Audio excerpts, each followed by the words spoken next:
سورة المريم.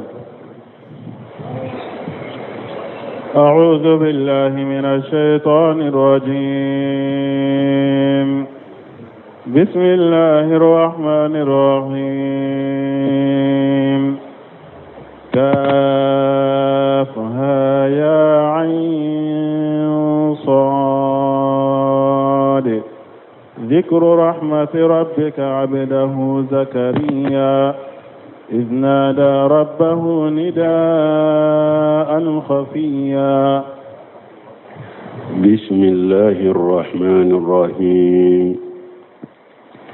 والصلاة والسلام على نبينا محمد وعلى آله وأصحابه وسلم تسليما كثيرا. سبحانك لا علم لنا إلا ما علمتنا إنك أنت العليم الحكيم. أستغفر الله الذي لا إله إلا هو الحي القيوم وأتوب إليه. اللهم انفعنا بما علمتنا وعلمنا ما ينفعنا وزدنا علما. tarata suye hijriya bakele ani kemenani ani binani ani nani shaharu rajaba minye hijra sankalo wolon fulanna bisunye o fulanna miladi nasarauka jate ba fula ani mugani saba sankalo fulo bisunye o mugani nani nai ambe dawda bugu masjid raja wambo kono tafsiru suratu maryam wa hiya makiyatu. ambe suratu maryam tafsiri ambe na wode damina sura injigina kaciden to makka sigide law ya sura ma hijrake asabat abdullah ibn mas'ud يافو في قصة الهجرة إلى أرض الحبشة من مكة. شيبو يهجر منك كبوم مكة كتا حبشة. أن جعفر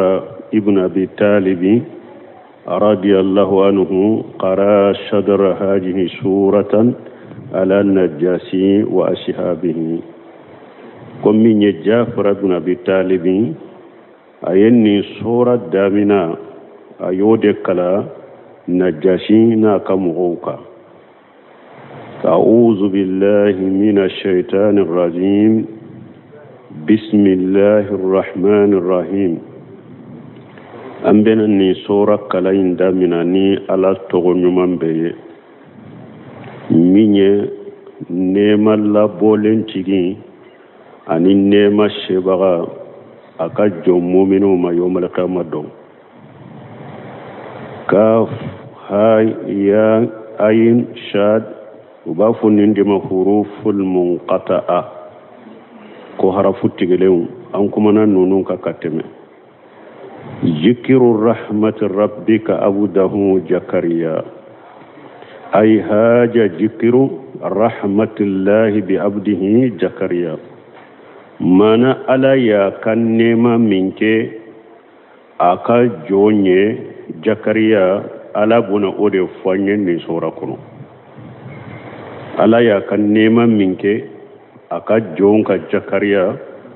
ala bena ode fanye ni sura kuno. Zikru rahmati rabbika abdahu zakariya. Ala ya kan nema minke ajo jakariya o foto de fulenni. Iji nada rabbahu nida'an qafiya. Tumama ya tigi weleli mi ni aya ke gundola.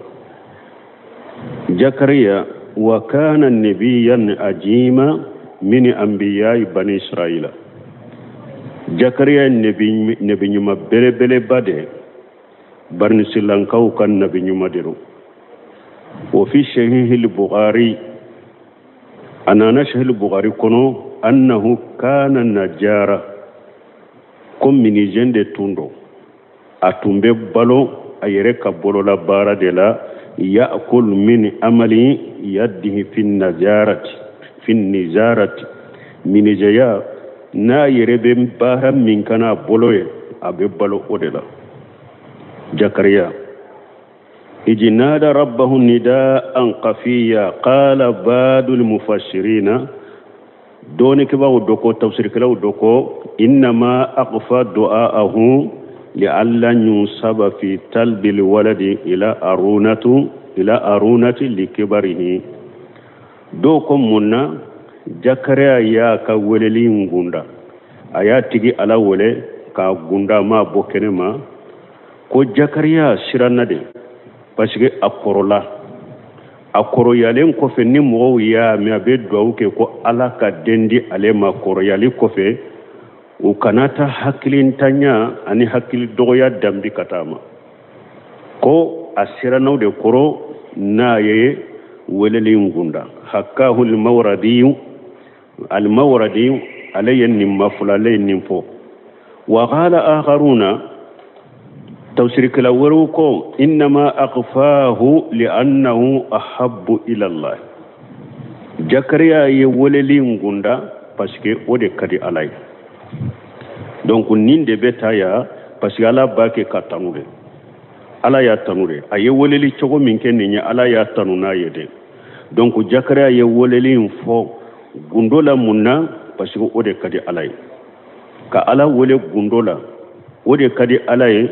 o de ni dusukun kalasi fana kasuru kama qala qatadatu fi hadhihi alayati ijnada rabbahu nidaan qafiya inna allaha ya'lamu alqalba taqiyya qatadatu ayafuni ayat tawsir la ko Zakariya ya tigi wole gundola ko parce que dusukun min beshira alanye ko ala bodo ويسمع صوت القفية كما نغما غندو كما نيافو على بعض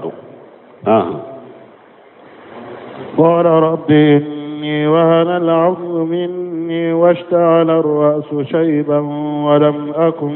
بدعائك رب شقيا زكريا تمام ياتي على ولك وللين غندا ودك كدي على ode ni dusukun kalashi kasuru ayem mufo qala rabbi inni wahana li ajim minni akunti ala neka kolon la fura nkorola nka kolon la fura wasta'ala arrasu shayba minye shije o menena nka kunkolola manan shijen chayaran kunkolola nka shija jera shije nyen soron ka shijera nkolola fula nkorola nku ewa minye shije o menena nkunkolola mana shijen chayara nkunkolola idi tarabal almasibun fi sawadi mana minye shije wala magara shi fi man kono wa alla rasu shayba kore munye ay idi taraban almashibu fi sawad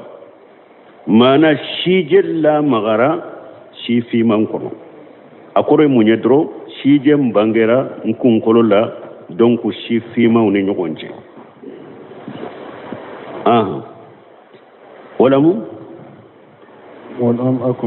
ولم يكن بدعائك ربي شقيا وانتي على nema kwe kunangoye eka ala woleli la fana mana ni ka woleli ke iman kunangoya yenjabi abela odiya tumbe ala woleke ala deli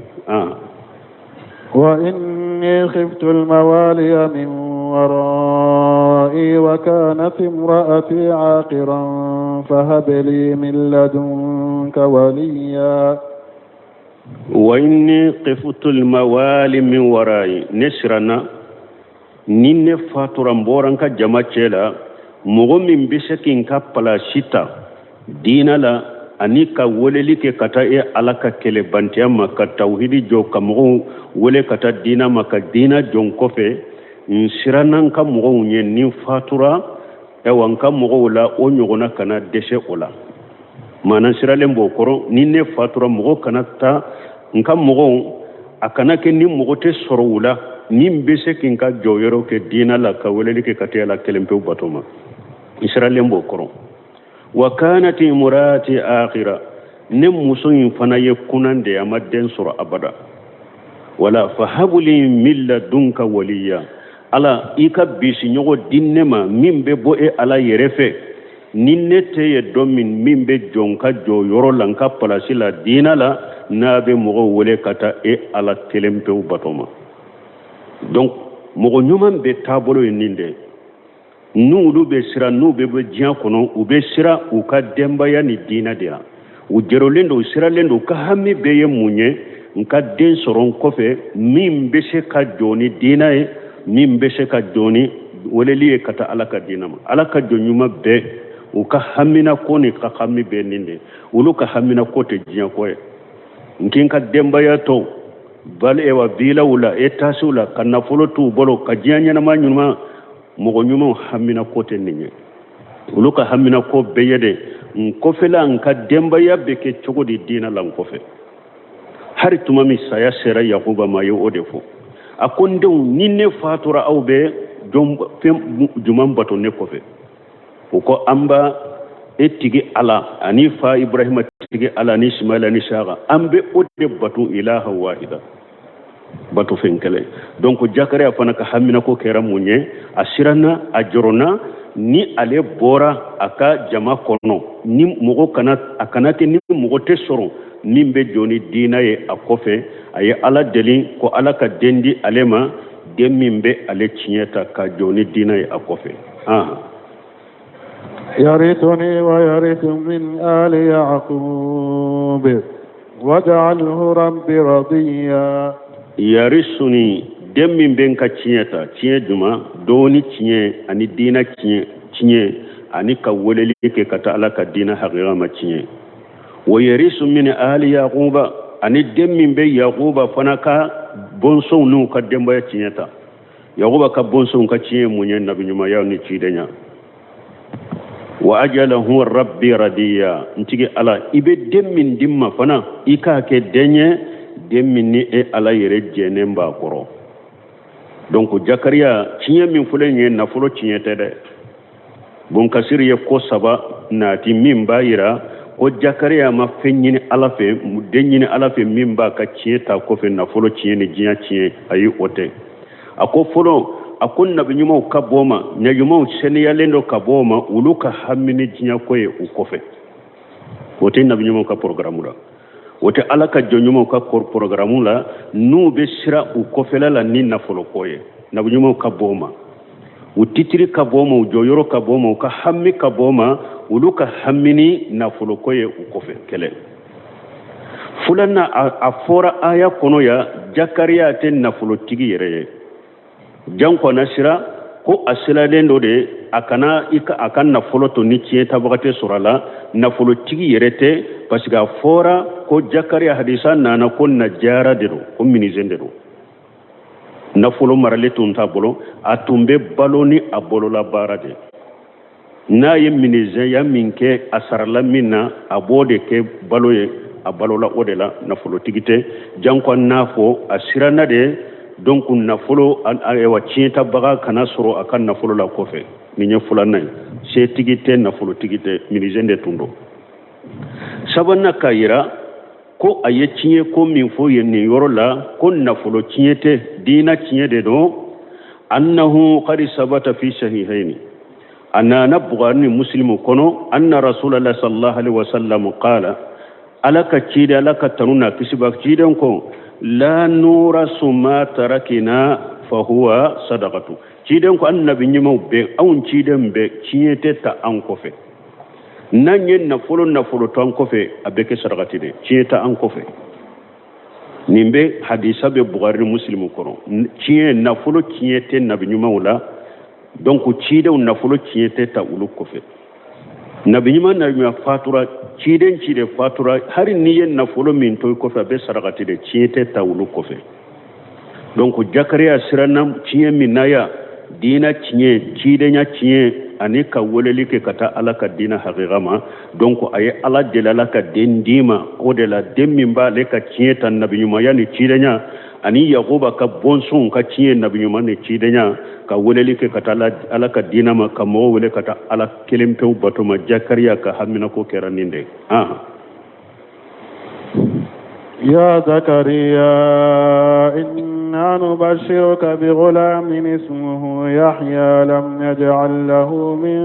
قبل سميا. تمام جكري نين دووكي كو على كاكي دين كي ديني ني على يربي جي دين كرو وعند خلقك تحبه وتحبه إلى خلقك في دينه وخلقه أكو أكدين كدين ني على يربين جدين من كرو كو أكدين كفنا دمي ني اوا على باكانو اني على بدين كانو كتا كجوما أكدين لا أنا كجو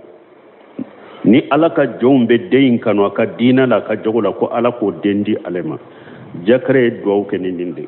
mbal mala ka jonyuma jom nyode fo akana nyina nko nabu nyuma ka kibariya min folen fule qur'ana kono kisa be fo anka ko fula de takashala ko folo ala ba ke ku tanu ku ka ko munun fo anku kanu ko fulana anku ladege o ka kosuma anu ka kesa foli qur'ana kono nin nafa fula de bala anku kanu anu anku no mina mankutu munun bola jogo munun sabaturla am fana ku ladege ko nyogona ke donc jonyuma be ala ka mo nyuma be ika hamina ko ka ke iko fera la yidewnye dina ko de ika hamme ka ke ode ika dewnte dina nyumanka tauhidi nyumanka sunna nyumanka ala faham salafu salih dem fa nyuma be ka hamina ko ka ke ninde iboto jiakuno dum jakare nin do winke qala haja kalamu yatadamman mahjufan nin kuma min fulen ni ala yafo kuma do be o gena ka boyede o sabati lembe yede o be faraka wa huwa annahu ujiba ila ma shalahu fi du'aihi mana jakariya yedwa minke ala ya jabi ayedwa minke ala ya jabi alako ya jakariya ako jakariya inna nubashiruka bi ghulami ismuhu yahya ne ala bi kibariya ko yibena den soro den min togoye ko yahya ni yayira ko den be nyanamaya atefsa a fitini abe nyanamaya de ka sijan soro yahya den togoye ode lam najala lahu min qablu samiya ewa togomake yahya la anye mana den togoma delika da yahya la lenye yahya fulufule alede den togoma delika da yahya la alenye yahya fulufule alede donc ni ala ye jakariya kibarani ninye kama qala ta'ala hunalika da jakariya rabbahu abekum ni aya warela ala ko yorola jakariya tigi ala wole qala rabbi habli min ladunka durriyatan tayyibata akon tigi ala ikaddenyu madinema innaka shamiyun du'ai e ala ibe du'u bemme fanadatuhu almalaikatu huwa qa'im yusalli fil mihrab tumam jakariya nin du'u inke malikiya e jakariya wole ka to jolembe akaboto yorola anna allah yubashshiruka bi yahya aw aqwala yanki ala yitibariya ko yibena den soro atogo yahya musaddiqa bi kalimati min allah donc yahya kelima min bora ala fe yahya ba cinya cigiya wa shahidan yahya nyema de wa hasura yahya ya yire mina bagare kabo jogolan koloni ala sosoma wan nabiyya min salihin yahya nabi nyuma de yahya mo nyuma de nim fora ayawre kono ya ala qul lam najal lahu min qablu shamiyya qala badu ahli al-ilm don ko doko ay lam yusamma ahadun qablahu bihadha al-ismi kom mo si togo ma wole ya hayanye nin togo ma delika wole mo sila ya hayanye ya haya fulo fulale de tawsir kala doya fo nin chola wa qala khayruhum ولو فنتنوكو لم نجل له من قبل شمية أي شبيها أخرجه مما قوله فأعبده واستبر لعبادته هل تعلم له شمية دوكو أي كوي يحيى ما دليل كم ودينك كم يحيى ماني أني دينشي بولنت كودوكو أكورو يودي مغمونو نيا كنيني ولو ترى آياتا ni ala ko fa abuduhu ala bato wastabir li ibadatihi ikasabati alabatoka hal ta'lamu lahu samiya yala ebe misaliya do ani bonko nyogonya ebodo alalawa ala ni foite kelenye misaliya do nente alala donc monun ko shabiha uluya alla nyinike ulu tarani aya de la ka yahya fana tayin tawsirin nye ko yahya nyogona bonko nyogonya tala ko olam ne law samiya ko akoro de do ko ayi dende e wa mogo to ma delika wala yahya la anye قال رب أنى يكون لي غلام وكانت امرأتي عاقرا وقد بلغت من الكبر عتيا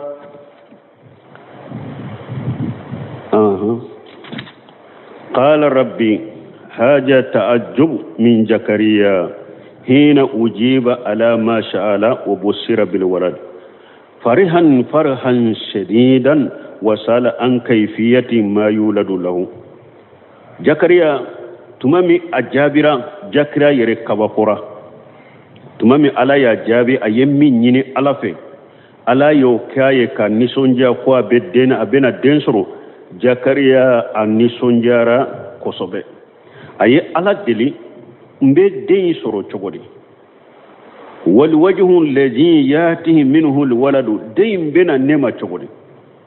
دين بسرو تشغولي دين بنا نما تشغولي ما أن امراته كانت آخرا لم تلد من أول أموره من أول أمورها ما كبرها parce que Zakaria muso depuis a fitini ama den soro abada kuna de do kafara ona na koro tuguni bo aya soro Zakaria fana korola kasha dambe ma donc o bena den soro fora o ye ko bena den soro akaba kora ola ninde imbena chogodi ninde imbe soro chogodi qala rabbi akuntigi ala anna yakunu li ghulam nibe den soro chogodi wa kanat murati akhira depuis ne kam muso bada abaka demisene ala abaka wolo wakati la kuna dedo ama wolo abada ka faraka sisa korola fana wa ghad balagatu min al-kibar itiya ne jakira yere fana korola ka se koroya dambe ma ka koro ka se ndama donc ne be den soro chogodi wala muso fen fula farala nyogon ka muso la depuis a démissionnement ama den soro abada kuna dedo kele ka sagi ka faraka o korola fula donc ne yere korola fana koroli fana te koroli simple tete de ka koro ka sendama ne fana serandama koroli la ka koro ya dambela donc ne be den soro chogodi Zakaria kabakura nina ka ala deli ko ola dembe soro chogodi chogomi ta manse munun bala abena chogomi aye ala deli o fana la ala ko ala dunya wala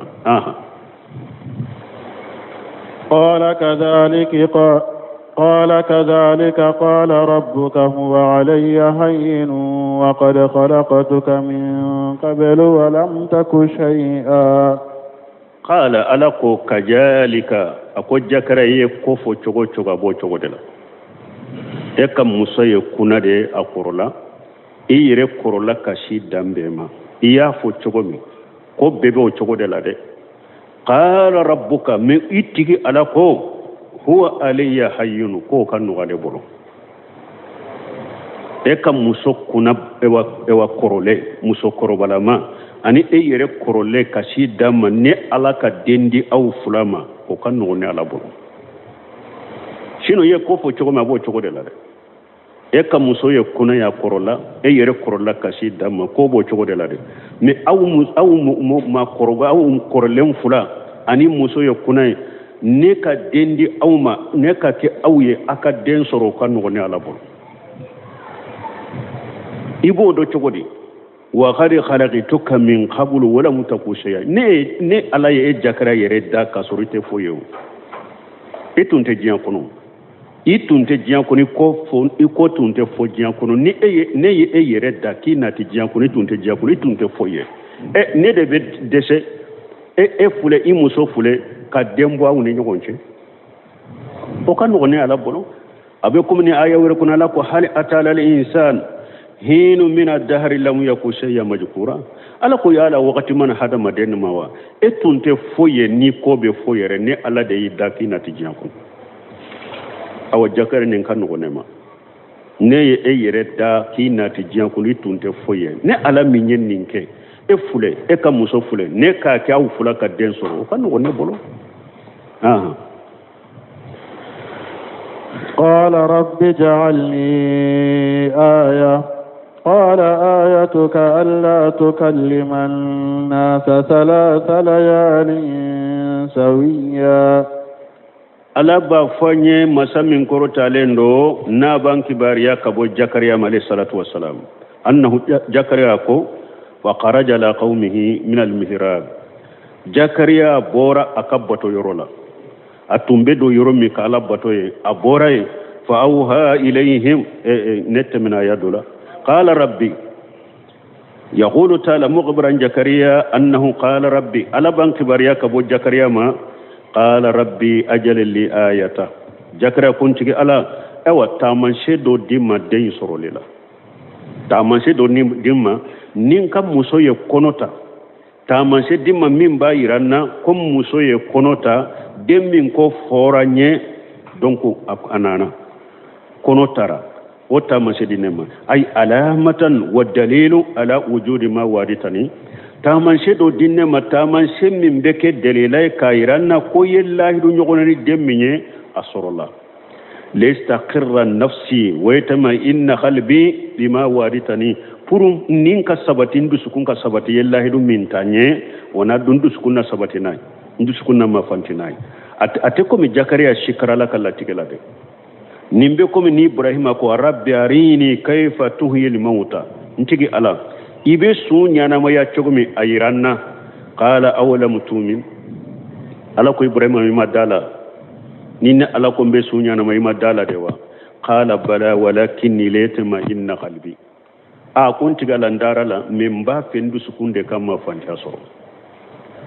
wala Jakariya fana taye ode ay ala deli tamasela mashika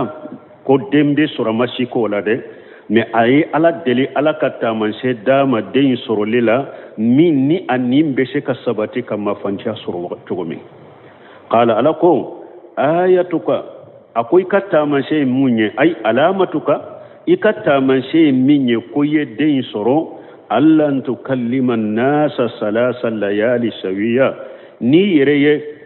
tile saba ni tese ka kuma mogo fe kasoro bana siti la fana sawiya koroninde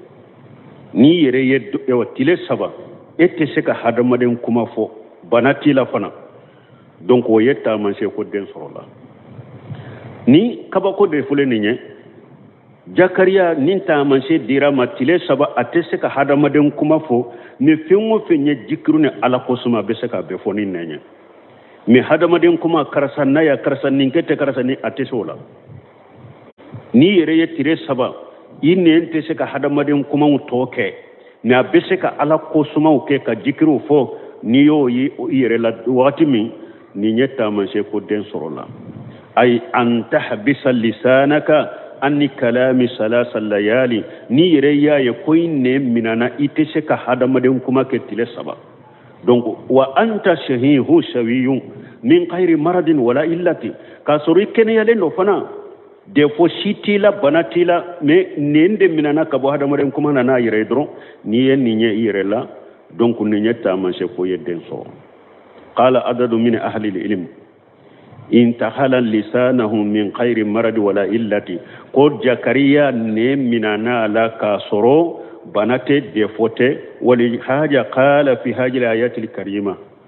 ninde koso ni aya bayin kono alako fa kharaja la qaumihi min al mihrab domi tamanse nana Jakariya bora obena aya la nyefe فخرج على قومه من المحراب فأوحى إليهم أن سبحوا بكرة وعشيا دم الدين سرلا فخرج على قومه من المحراب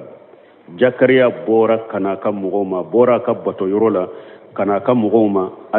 alladhi busira fihi bil walad bato yoromi nu ya kibariya ye ko abedden so dondola dora abora o bato yoro ina fawha ilayhim adesra ka kuma kamugo fe aye isara deke أي كوريا ديك أي أثار إشارة خفية شريعة أي كوريا ديك كوريا من كانوا كتلي أي كوريا كي كتاكا مغوما أنسبه بكرة واشيا أقوى كمغوما أي الله سبحانه فوس غومن أولافي أي كوني كوريا دي نين دسركافو أبورا بطيرو دوندولا نين دسركاكما أي كوريا ديك كتاكا مغوما كوكا سبحانه فوكي سغمن أولافي أي موافقة له فيما أمر به في هذه الأيام الثلاثة أبيكم جكريا يا كم غنيا مريا على جكريا يرنيا مراني كواكا كوم من كنين تلي سبعين كنو كواكا لا سبحان الله فور درو أيا كدمبا كوريا كتا كدمبا يا فنما على يالنيا مراني سبحان الله فوم من يجكرم من ينين تلي سبع كنا فنا كاكي أفنا كفرين كالا أكاكي كوم ينباكي تشومي أيوكني كوريا دي زيادة على آماله والسكر لله على ما والله جكريا نينكي كوريا كو دمبايا إنكا فراليكا سمنا لا يفولا نيني كدو فرا بحر نماكا أنيكا على بركة على يمين داما يا يحيى خذ الكتاب بقوة وآتيناه الحكم صبيا يا يحيى وهذا أيضا تتضمن محفوظا تقديره أنه وجد هذا الغلام المبصر به نكما فنا كما دودي بي وما فور وكما دي بي فور نمبنا كوفي ويجمع يحيى سرولا دمين كو فورا جكريا دين سرولا دين سرولين كوفي يا يحيى ألاكو يحيى فنما دين يرما يحيى كجر كتاب بالقوة أكو كتاب منا نفنغير أي تعلم الكتاب بقوة بجد والحرص والاجتهاد على كو جكريا فنما كتابين كلاني فنغير أكلاني صوبي إكا كلاني كورتو كتاما إكا كلاني يرجيجاي بالقوة كتاب منا نفنغير كتاب من ديرما منا نفنغير إكا كلاني صوبي ika kalani kanuye ka kanu ka korto katama ika kalani yirjijayi wa tayna hul hukuma shabiya alakum minye kodo fahamini doni ko ayo di jakariya ma kaddemiseniya wakatila wa tayna hul hukuma shabiya ay al fahaman wali iliman wali jaddan wali ajama minye famuye ani doni ani sobe ani nimbe koko ke ka dantiga ka keni sobe ala yoke ya haya depa fitni depa fitina ala yoke ay wal iqbal ala al khair ani kinye shi hera kuma wal inkibaban alayhi ani kibri hera koka wal istihadan fihi ani ka yere jija hera kula ala yoke ya haya wa huwa shaqiru hadasun wa yasra fitni asuma jamfaire demisem fitila ma ala yenin kai donc mbalmo ni ala yenin fana ke kamale minye fonanke minye ikera muso ikera cheye depuis fitnilama ala kike mogoye kike sobe mogoye ni te mana koni tilonke kola ala koni hera ko niba keni sobe niba keni ewa chesiri ni fonye oye hera de wori ato chiden ko wasabun nasafi ibadatillah jalla ko demiseni mi lamona ala batola masamin ka bakurta ne yomal kama do be ala kasuma ko donc yahya kera ode وحنانا من لدنا وزكاة وكان تقيا وحنانا من وحنانا قال عدد من العلماء والرحمة من عندنا على قال يحيى كي مغمم به نيمالك ابن نيما مغولا نيما كهنا مغولا حنانا قريدي علي يحيى كي هنا مغودي ابي هنا وحنانا من لدنا علي كي هنا مغوي nabe hinna alaka danfe wulabe hinna mogola wajakata ka ke mogoye mogomin biskun kani biskun sene ale no fana wa hanana min ladunna wa ta'ajjuma min rabbih alayhi wa qala khayruhum wa mahabbata doko hanana munye ko kanu wa warada an ibn abbas annahu qala la wallahi ma adri ma wa hanana wa jahiru min siyaq anna qawlu wa hanana ma tufu على قول واتينا الحكم الشبية أي واتينا الحكما وحنانا وجكاتا mana ne ala ye kiri dama ko don dama ka famu dama ka hinna dama nabe hinna mugawla wa jakata ka ke mugoye mugo min dusukun seneyalen do fana dusukun seneyalen do ka bo junubuma wodi atubun kasir ko hannanan fa jakatu taharatun min ad-danash wal athami wa junub ako jakata munye yahya seneyalen do ka bo fennogole umma ani junubum asenalen do ka bo junubuna jakata koreninde wa kana taqiya aw akira ala nyasirnya baga fanay wa qala qatadatu jakatu al amalu salihu ko jakatu munye ko baranyuma wa qila al amalu salihun jakiyu do ko ewa baranyuma munu seneyalen wa kana taqiya qila tahura falamu ya'mal bi jambi do ko taqiya kore munye ko alaye jakariya aseneya ko ama junubuke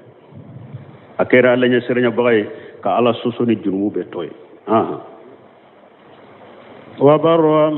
biwalidayhi wa lam yakun jabbaran asiya wa barra biwalidayhi wa lam yakun jabbaran asiya alla bake ka yahya fana tanude anko ko fula balanka yahya kanu ala ka jonyumare ala ya tanu anka kanu afulana mankutu munu fule kafo yahya kan ni ala ba tanu nuye anka yahya ladege o mankutula anka ladege ola donc wa barra bi walidayhi wa lam yakun jabbaran ashiya tumami lamma jakara taala ta'atahu li rabbih tumami alaye yahya fo ko abatigi ala bato wa annahu khalaqahu jarrahmati wa jakati wa tuqa ni ala yankibariya ko ala yahya da ko e wan nema tigide do abe hinna wa jakati mugo senelen wa selenen do kabo ala sosonu junubuma wa tuqa ni yahya mankutu ni ala nya siranyaye atafa bi dhikri tatihi li walidayhi wa birri bihima ewa anana jakariya ewa anana yahya tanuni do faranunun ka minye aka bange baga fula bato yahya tunye moye kafara aka ala batoka kafara aka hinnaka katalaka jawma kafara aka dusukun seneyalika kafara aka lenya siranyaka bange baga fula bato baga fanalo bange baga bato ladu wa mujanabatihi uquqahuma abaka bange baga fula bato minye bange baga fula kutaliye yahya yo to akerefe amagere ola qawlan wa filan amran wa nahya aka kumaw aka kewalew nyamarikaw balilikaw minye bange baga kuta konia yahya yo to akerefe aya nyesi bange baga fula bato lidela donc ala ya tamni o fanaye wala mu yaku jabbaran ashiya yahya makki yere sago kelaye yahya makki ala sosolay summa qala bada hajil awsaf al jamila wa kofe nimman kutu nyuma kofe ala ya fo nimman kutu nyuma fofe jaja allahu ala zalika ni ala ye yahya sara nimman kutu nyuma ka abe ala bato ewa ani ala ka joni nyogonche hinna bagado bange baga fula fana abu bato bange baga kutalate yere sago kelake ala sosolate ala nana sarani munye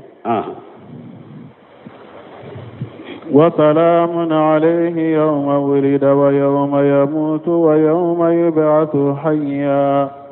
wa salamu alayhi ala nana yahya sara tumami nimman kutu nunu sabatira yahya la nimman kutu nyumaw ay ala yahya sara ni jumaye wassalamu alayhi ala ko kishibe yahya ka hakili sigibe yahya ka yawma ulida dommi awolola wa yawma yamutu ani dommi abesa wa yawma yub'asu hayya ani dommi nabe kunu kanyana maya kana qiyama keneka ni yoro sababbe hakili sigide be yahya kishide be yahya ni yoro sababbe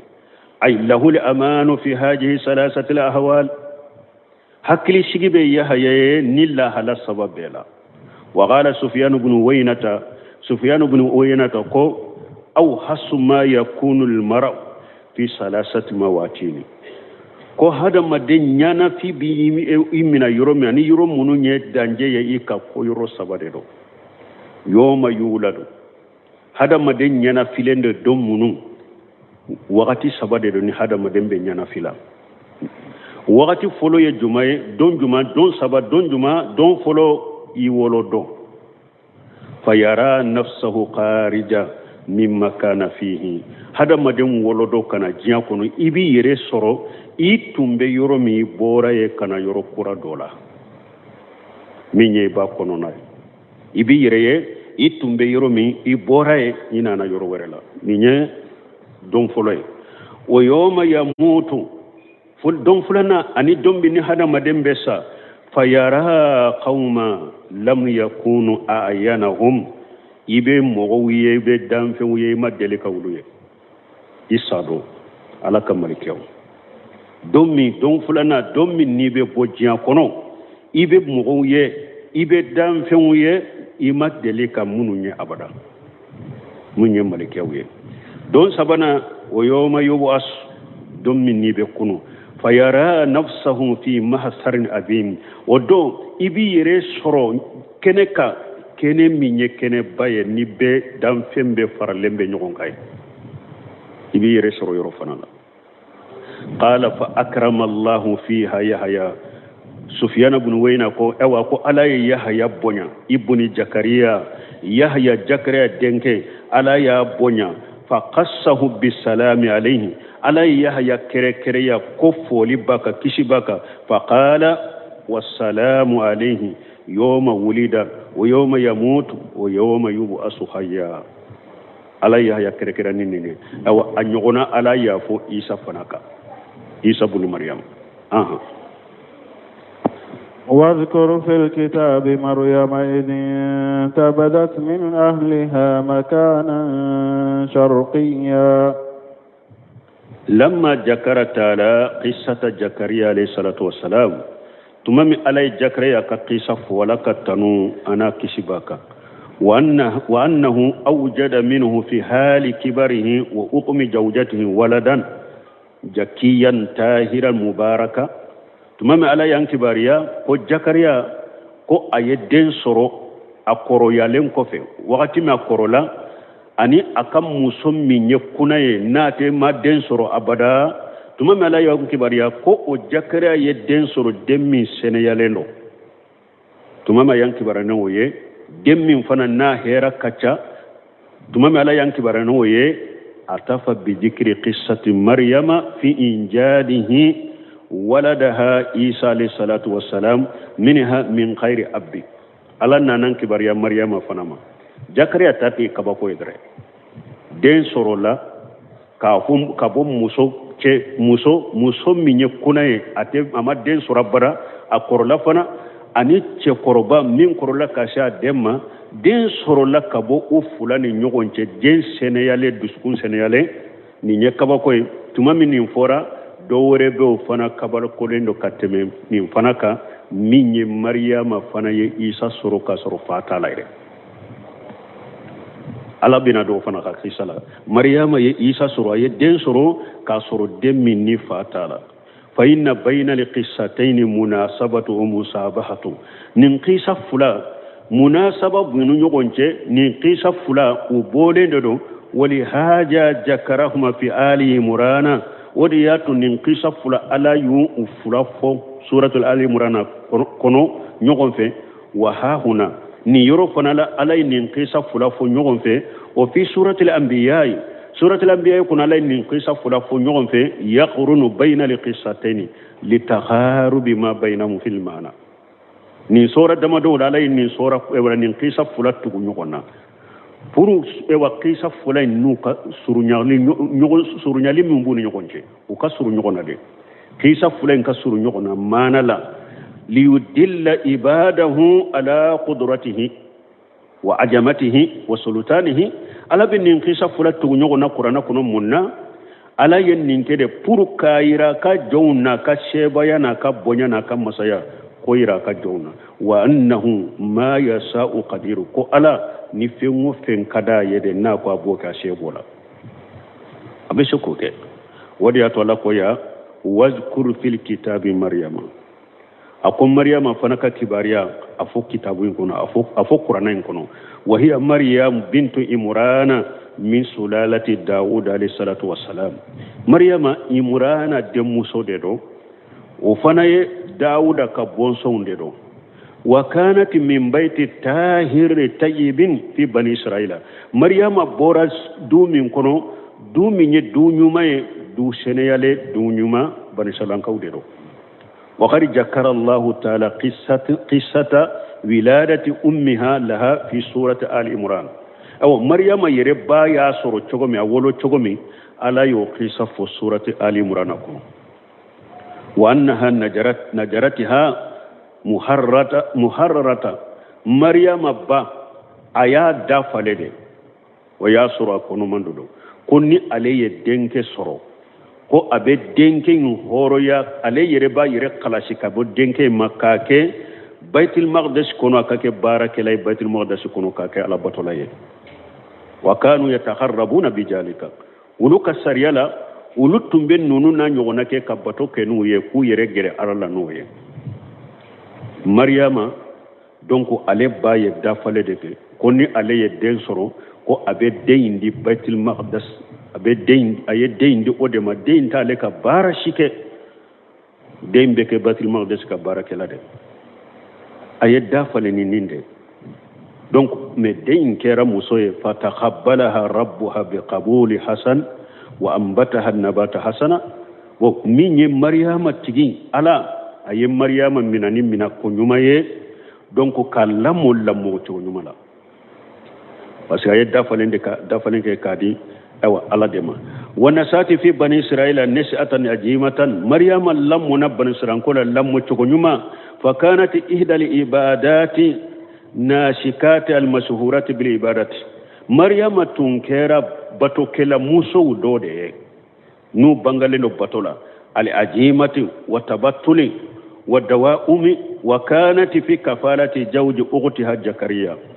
Maryama kera musoye musomi ni ala batola baye musomi ni amafuru aduma de bato de ka donc atumbe minye wa fi kafalati zawji ukhtiha abalima muso oche Allah mona ode boro ye jonye Zakariya nabi bani israila. Zakariya bani israila kan nabi nyuma de iji jaka wa ajimihum waqti Zakariya bani israila kan nabi nyuma do ukam ko bado allazi yarji'una ilayhi fi dinihim mugumi ukadina la no ye nyogon soso mino be sage kata Zakariya de ma a waqti wara laha Zakariya min al karamati li hailati ma baharahu. tumami Maryam Allah muna Zakariya bolode ni Zakariya donaka Zakariya ye kaba ko do ye Maryam boro kullama dagala alaiha Zakariya almihraba wajada indaha irji'a wakati ni Zakariya donna Maryam ka kabato yoroda parce que Zakariya ye yorodo de kere kabato yoro ka Maryam bilay kallamu wakati ni Zakariya donna Maryam ka abe dumuni de sura boloy garjagaw de sura boloy qala ya Maryam Zakariya ko Maryam anna laki haja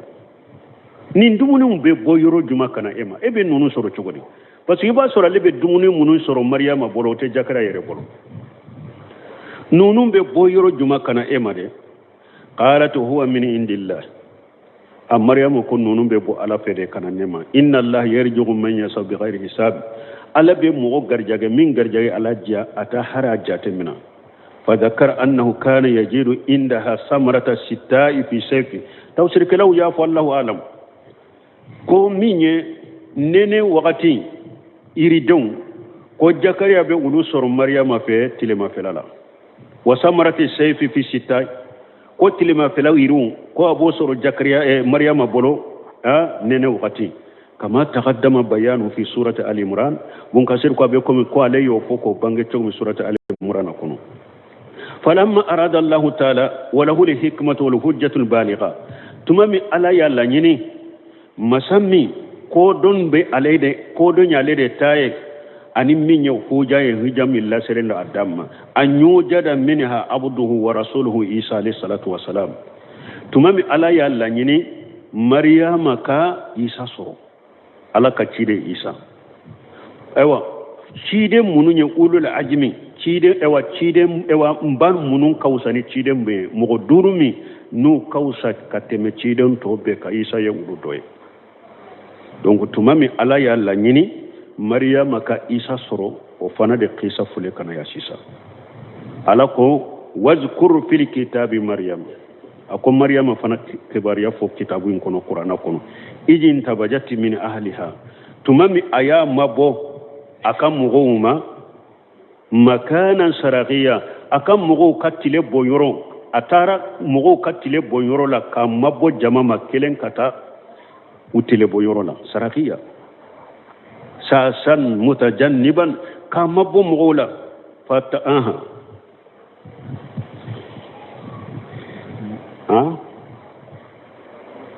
anda tiya kala tumama ya mabo akam mugo makata ukatile boyoro fanfela tile boyoro fanfela ataro fanfela kamabo mugoma watagajati min dunihim hijaba atara ka hijabe do bilana ka mugoche ni mugotaye aya mabula kata fo utile boyoro fa kasagi ka hijabu do anu che nu taye bon kamaryama kelento o chogola amma bolembo mugoma et puis hijabu de bani mugoche akelen de be hijabun kono mugotaye farasalna ilayha ruhana ne alaye jibrila ciyama o chogola fatamassala laha basaran sawiya jibrila nana maryama makayere ko komi hadamaden da fale hadamaden me ni adan chogo be da fale no ka hadamaden be da fale no hadamaden nyuma kamale nyuma fonankaye kamale nyuma fonankaye da fale jibrila nana maryama ma o chogo de la o yasur akelembe hijabu in kono mo nya talay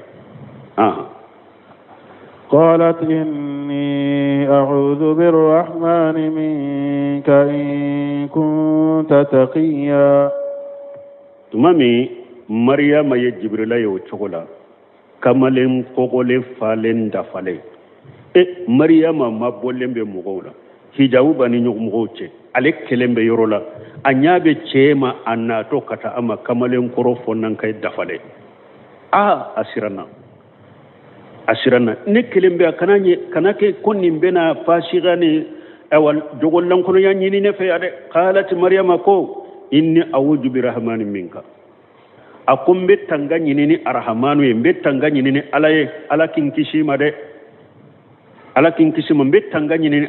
alakin kisi ema in kunta tagiya ni alanya sirnya bagay kana semma de ni be sira alanya betanga nyini ni arrahmanu akin kisi toro mai kana sennema de ni alanya sirnya bagay maryama yenni fo alanya na hada madende do jogollam ko lo tigi de do o fana ba fe katan soro na kelen nana ya kana mako bola ya alanya na onyo gona de do ja malika de do akombe tangani ni rahmanu alatin tangai kan masibo man ni alanya sanya ba kana semma donc muso ni cheche ko na be jogollan kolonyal la shiima ni kuma nyogona faye doro ni alanya siranya ba do be limana kise kelemba dusukuna be sira abi toy isira lanye maye hari ewa chemi ewa ni abinanke muso che munun dona kulungon kono nin binanke demuso tumbe aye fere beke ko ani binanke demuso in ka jeniya ka maso metumami sangele mawdo nana muso imma geleya ya suru chogo shitala balota bolo anana binanke denke ma ewa ko karasa ko tayoro retenya bolo setenye ikindeme segen binne ka be ko degumbinka ewa akonne ben chogo koro la hala koro min benne bolo de ben bolo de ninne koni bende ideme nyemi nyini fe ka koribe so wodema de gumbo muso ka sonna aye ni nye dinare keme ani muga sanu ayota ka di muso ma muso ya yere labilaye aba hakketo fo ewa asigira muso sem fulani nyogonje mi harbi muso in sonnan ni man ni degude me alanya siranya be muso ndu sukun kuna sonnente koyma ako ya abdullah taqillah wala tanfuru liqatima illa bihaqqiha ako alaka jo israila ne kaninka bogo tiginya wuli mbonka bogo tigniya kana wuli ka soro furutinni ce ceyin ko muso in kan nin fo yoro mi alla nya siranya filina le dusukun kono awulila ka muso in toy aye sanu dama fana ya beto abolo antigi ala nawm be nin degu min kono nin ne yen ninke e ala jati nyini de kama ambe degu min kono ikambo ala kaba kuru min tun dala nyu datungu wo bora usababe yu tafofo ala yu bodde ko yin kono donc wala muso ni e yere de makke muso lankolo ni cinyali kelay ni ce ma mana ko nyini fe ha ko abake kan wole ndesara kin yere sorala ayi e de ri yere bla ni ye kuma girma fo ce ka kankari dai ka waju akasira alanye abi toyo me ni ye sira dai laye ka to ka sira dai rai abe kuma abe baroke o fana be atamake katama kaninda ikade donc mariama kombe ala deli rahmanu deli akin kishima ni be sira ala nye kana senema قال إنما أنا رسول ربك لأهب لك غلاما زكيا قال جبريل كمنا مريم في أكو إنما أنا رسول ربك نتهدى مدنيا ده ebe sira minye o ke bakati ne fana ne yitigi ala ka cidende ye liya habi laki qulaman jakiya itigi ala de ne cima kon kana denke dima denke min sene yalendo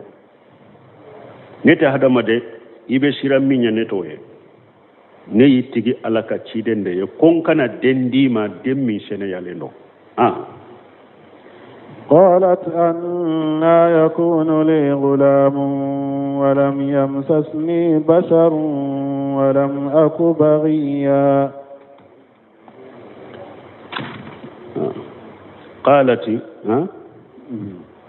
قالت مريم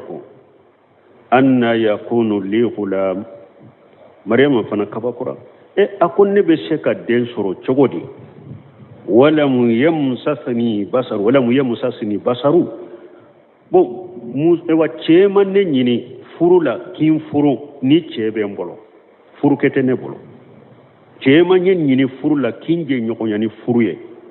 kele wala mu akubariya sungurba fanate ne jena kelate ne be den soro chogode parce que ni yaye muso ye den soro ni ko fula de la kelendo ima che yi furu abake ki kafo nyokonya ibe den soro imma iye jene ya kelaye ini chewu be jene ya ke ibe den soro men nete nim fula be chema ne furu ka ne je nyogo nyani furu ye e won nete sunguru ba jene ya kelate ne be den soro chogodi قال كذلك قال ربك هو علي هين ولنجعله آية للناس ورحمة منا وكان أمرا مقضيا قال ألقوا كذلك أكو مريم يكوفو تشغما بو تشغو دلا در كيما افرو نبي جنيو ني فوريه جنيا كلاتي يفنا يكوفو تشغمي ابو تشغو دلا de muso ko ri be den soro ni ndola kelende ni ndola kelente muso ka den soro aka gela kabakodo iya fo chokoma bo chokode la de qala rabbuki me yitigi alako huwa alayya hayyinun o kanu ale ala bolo e ka den soro ka soro chemi furuna yi jenyonya ne ka dendi ma ka soro ni jene ya te o kanu ne ala bolo sino ya fo chokome kabako da bo chokode la na keli kanu ne ala bolo yitigi alo keli ka bol no ne bolo e ka den soro ka soro chemi jenyonya ni furuye e ka den soro ka soro chema jeniya ki no fe ne ka dendima o kan no ne ala bolo wal najalahu ayatan linnas ika den ba ke ta man sede mo ye fana ha mbi den ke ta man se mo ye mana ta man se na be ne ala ka sheba ya ni ne ka masaya anin ka bonya anin ka sheba ya yira mo la den soroli ba ke ta man se mo ye na be ne ala ka sheba ya yira mo la de wa rahmatan minna mbe denke nema ye fana nema min bora ne ala fe kata ema kadima den dili ima mbake nemaye kabone ala fe kata ima fana wa kana amran maqdiya ewa nin ko banani ala bolo nin ko nin banani ala bolo ni ala ye nin kiri kabapyo ni latirani ala bolo nin bekede ni nyana bora maqdiya kurani ni nyana bora ni ala bolo kaba ni be nin kede donc isa fana soro cogo fule maryama bolo donc ni ala ya fonye qur'ana kono aha ko wati sera ya subhanaka allahumma rabbuna bihamdika ashhadu an la ilaha illa anta donc ambe min faranin kaya doni ke bawo ko hada made nsoro cogo la hala damade do hada made ndo be faade bola batala hada made ndo fana be fa aniba hada maden do be baba la fatala hada maden to ulu bani fa la halanani do be fa de bala batala do be bade bala fatala do be batala fatala do be ba anifa alay hada maden da ni la halanani de kono min ni fa de bala ni batala wo ke jonye amba hawaw ala ya lidda kaban fa da madina fa bala batala ala ya amba hawaw aya dila kabo adama dila fa de bala la batala isa ala ya isa da kabon maryama la babe isa la fata isa la babe isa la fate fatala bo hada maden dobe batala fatala wayanfa adama batala fatala nani na hada maden to alayambo bani fadila ni la halanani hada maden dara kabon ninde kono inshallah waqti sera ya subhanaka allahumma rabbuna bihamdika ashhadu an la ilaha illa anta astaghfiruka wa atubu ilayka suratul maryam